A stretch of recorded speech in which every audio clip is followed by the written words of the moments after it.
C'est bon? Bonjour Sylvain, aujourd'hui Interligue moins de 15 ans, ça se passait à Villiers-sur-Marne. Tu nous expliques un petit peu le principe et l'intérêt de la journée.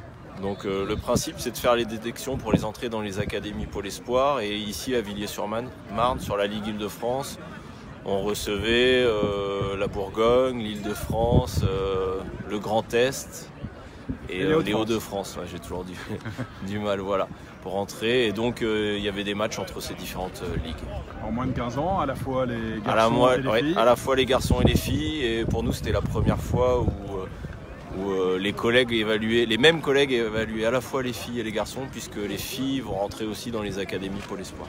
D'accord. Combien de cadres techniques franciliens étaient impliqués sur la journée du coup? Alors là, ils étaient un certain nombre. Il y avait le directeur technique de la Ligue, les 2 cadres techniques de Ligue, et puis il y avait aussi les collègues qui coachaient les équipes d'Île-de-France. Il y avait 2 équipes pour les garçons et 2 pour les filles. Donc beaucoup d'évaluations, chaque gamin et chaque gamine est vu combien de fois dans la journée? Donc chaque joueur et chaque joueuse est vu une vingtaine de fois et par au moins 6 collègues différents afin d'évaluer leur potentiel, sachant qu'auparavant ils ont été suivis pendant plus d'1 an sur les CET. Sur les CET, donc voilà. Ça permet d'avoir vraiment un suivi et d'essayer de ne pas se tromper dans les choix. C'est ça, c'est à la fois un suivi sur la performance des joueurs en match et à la fois grâce au CET et le gros travail de toutes les ligues, un suivi sur leur capacité d'entraînement, l'entraînabilité ce qu'on appelle. Alors, tout le monde a un peu envie de savoir quels sont les critères qui sont retenus, donc est-ce que tu peux nous donner un petit peu vision là-dessus? Oui, alors les critères ils sont multiples, mais avant tout ce qu'on veut c'est essayer de trouver les joueurs qui vont arriver à haut niveau demain. Donc c'est pas forcément les tout meilleurs joueurs actuellement, mais c'est plutôt les potentiels en devenir.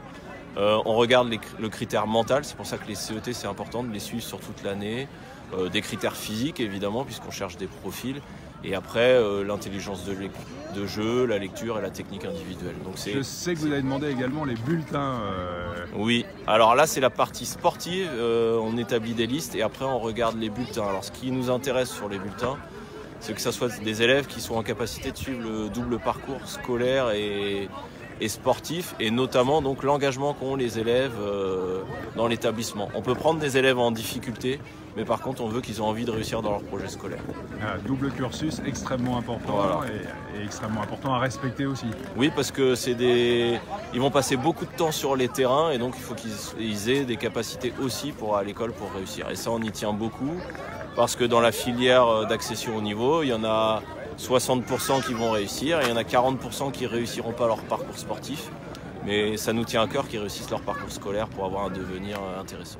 Eh ben, ce sera le mot de la fin parce qu'on s'intéresse globalement aux enfants. Merci à toi.